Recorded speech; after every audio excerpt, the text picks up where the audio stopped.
Hey everybody, and welcome back to B007 Movie Reviews. I have got two films to talk about today. The first is the big release of the week, Barbie, starring Margot Robbie and by Greta Gerwig, a film all about the blonde, preposterously proportioned plastic doll. The second film I want to talk about, I think, is arguably better. It's very low budget indie, it's a documentary, it's niche, and it's called Squaring the Circle. So please do listen to that review as well. Okay, so first off to Barbie, which we saw yesterday evening in a cinema that was absolutely packed with people wearing pink. I have to say, I went into this expecting great things. The reviews have been phenomenal, and I did more or less have a good time, but it wasn't a five-star film, in my opinion, more like a three-star film. It's very light, it's very fun. I think the problem is that it's not as profound or original in its social satire as it thinks it is. I think it's really worth seeing for Ryan Gosling, who plays Ken, and he's really the star of the film. I think Greta Gerwig, the director, who I have previously really loved, she shows us how cine literate she is, and there's lots of callbacks to other films, obscure and famous. But I think she really tangles herself in knots trying to show us how Barbie is actually a feminist icon. And I think worst of all, the film is very tonally uneven. It swings from being crass comedy in the manner of Zoolander to being something that's going for something far more heartfelt, but you mash them together and you just don't know where you are. So, first, the good stuff, which is all about the boys, surprisingly, in a film called Barbie. The film looks fun. The pop songs are really great. You've got pop songs by Lizzo, Dua Lipa, Billie Eilish. The soundtrack is phenomenal. The costumes are fabulous. Margot Robbie looks gorgeous as Barbie. And the film has, as I said before, a sort of crass gonzo energy in the manner of Zoolander. And I think you can really see Ryan Gosling's Ken very much in that sort of Owen Wilson, Ben Stiller Zoolander vibe. Incredibly good looking people who are having existential life crises and have a very prickly vanity. I also actually really loved Michael Cera as Ken's even more overlooked sidekick, Alan. The problem is that these two very charismatic, hilarious male characters overshadow Barbie in her own movie. Ken's journey is one of enlightenment. He's stuck in Barbie land at the start of the film where women rule everything, and he only gets to have fun and to feel validation if Barbie looks at him. Otherwise, he's just a sidekick. And through the movie's machinations, he ends up in contemporary Los Angeles and realizes that, oh my goodness, in the real world, men really rule everything. In fact, he thinks it's men and horses, but then realizes it's just the men. And he brings back the patriarchy or the concept of the patriarchy to Barbie Land and transforms himself to this sort of friend zoned loser into, this uber jock ruler of all that he sees. And it's a really fun journey and ends up with him actually then coming to terms with who he really is and is he Ken enough on his own, not just as an appendage to Barbie. It's a really lovely journey, and I think it's not a story that has been told often in contemporary cinema. How normal men feel in a world that is trying to at least pay lip service to women's empowerment, and how they come to terms with their newly assigned role. So I think it's just such a fun part of the film. It felt very original, and Ryan Gosling, my word, is genuinely poignant, hilariously funny, and the kid can dance as well.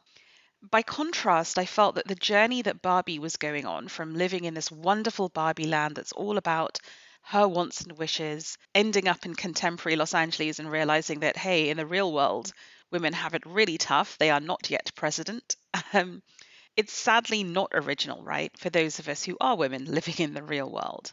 And when America Ferrera, who's very, very good, and she makes a really wonderful speech about two-thirds of the way through the film about what it's like to be a woman in the real world, which is, be pretty, but don't be too pretty that you're threatening, be smart, but remember to also be caring and kind, be conscious of your career, but don't be so ambitious that you threaten people.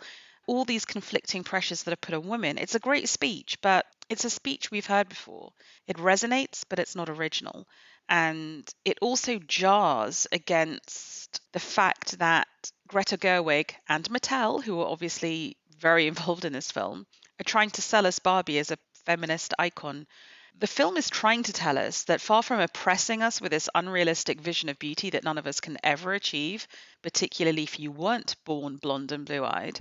So far from being this fascistic Barbie, that Barbie was actually showing little girls that you can be president and you can be a doctor and you can have a career and you can own a house. And this was all very radical. And maybe there's something in that, but I just didn't feel that the film really sold it. And in fact, I think the character Sasha really nails it in a very early speech where she takes down Barbie and the pressure that she's placed on real women. And I'm not sure Greta Gerwig can. Maybe it's unfair to want her to reconcile those two parts. This is a movie, after all, that is there to push merchandise, and that is very obvious because even Will Ferrell, as the CEO of Mattel in this film, who you think's going to be the big baddie, as this old, stale, pale male guy who's running the show. Actually, even he basically turns out to be okay because, of course, Barbie can't skewer Mattel and Barbie can't skewer the concept of this doll because it's selling the doll. So the whole thing just felt a little bit inauthentic and fake to me, which maybe is the ultimate way you should feel after watching a movie about a plastic doll. Last but not least, let's talk about tone. I feel that here as well, Greta Gerwig tries to have it all. She switches very fast from sort of Dayglow Barbie Pink and songs by Lizzo and Dua Lipa to ethereal, mournful, existential angst, in the words of Billie Eilish. I felt that this really scuppered the ending of the film, where you have actually quite a heartfelt scene, maybe Margot Robbie's best scene, where she has an almost heaven can wait moment, ethereal moment with Ruth Handler, who played by Rhea Perlman, who was the real life inventor of Barbie. And it's quite a meaningful, poignant, Pinocchio like moment about whether Barbie feels she can go back to just being a doll or now she's seen the real world, can she be a woman?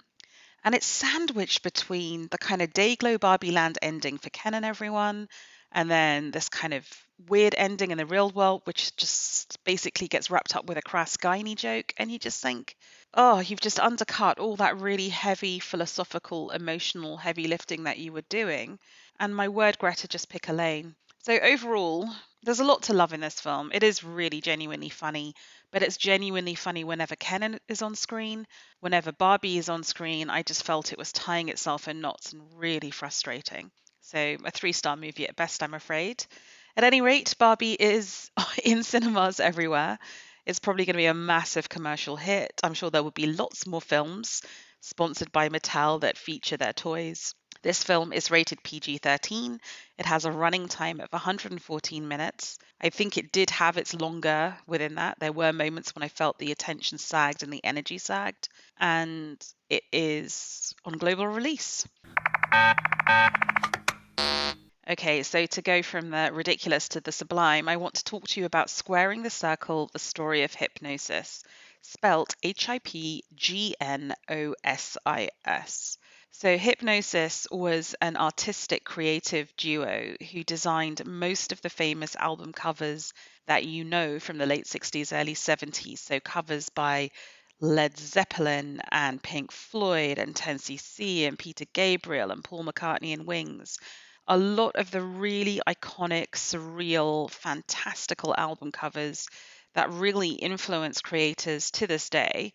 Although sadly now we live in an online world, I guess kids these days don't even know what album covers are about. The wonderful thing about this movie is it features interviews with genuinely famous people. I think Noel Gallagher of Oasis fame sums it up best when he observes that his kid doesn't even know what cover art is, least of all why anyone would pay for it or give a crap about it, which just tells you everything that's so sad about Generation Z. But, in the good old days of prog rock, when drum solos could last half an hour and record companies were willing to pay for stadium bands to have the freedom and the money to create these amazing albums and the album cover, as Noel Gallagher once again puts it, album covers were the art of the masses. This was how people owned art, ordinary people. And if Noel's right and these album covers were art, then Hipgnosis were basically the most famous artists of the 60s and 70s. So the duo were basically a pair of students called Storm Thorgerson and Aubrey Poe Powell. They kind of seem to have fallen into the job by just taking a whole bunch of psychedelic drugs and being in the right place at the right time, partying with the right people. It's a sort of weird, wacky story that you cannot make up. Like, for instance, the way they first got their photographic equipment is they were living in a flat in London, and Roman Polanski was shooting Repulsion in the same apartment block and left some of his equipment behind. And that's kind of how they got their first lighting rig. So you follow this duo, incredibly creative, incredibly quirky, creating all these amazing album covers. And then you get to the sort of early 1980s, and I guess it's the end of prog rock anyway, but you have the rise of MTV, and suddenly the visual medium by which bands are going to communicate with their fans, yes, it's still the album cover, but it's by far more the music video. And they tried to get into that, but it just ended up badly. It was a half-assed attempt. The financial situation was really murky, and without record companies to underwrite some of their previous excesses, they got into trouble. But what a time they had. The documentary is created by the photographer and fiction feature director Anton Corbijn, who created the masterful movie Control. He is the perfect person to do this because he is steeped in rock history. He's a phenomenal photographer himself. He understands the visual and creative arts. What's really interesting is he chooses to shoot all the interviews in black and white. And so it's only the album covers themselves that are in glorious, vibrant, visceral color. He does get interviews with everyone. The kind of framing interview is with one half of Hipgnosis, Poe, who's still alive. But they have a lot of footage of the contemporary, late 60s, 70s with his partner as well. So you really get a feel that you have both sides of the story. You also get, as I said, context from Noel Gallagher, but you get new interviews with members of Pink Floyd, Led Zepp, Peter Gabriel, and I think that shows you how far they respected Hipgnosis as collaborators, that they're willing to, these are not people who are often interviewed, but they're willing to sort of come out and really just show their love for what these people did and show you some of how those iconic album covers were created. So what I would say is if you're a fan of rock music of a particular era, even if you didn't really know much about the cover art, this is really worth watching because it takes you down memory lane. You get a lot of insight, and it's a wonderful time that has sadly passed in rock history, but well worth documenting.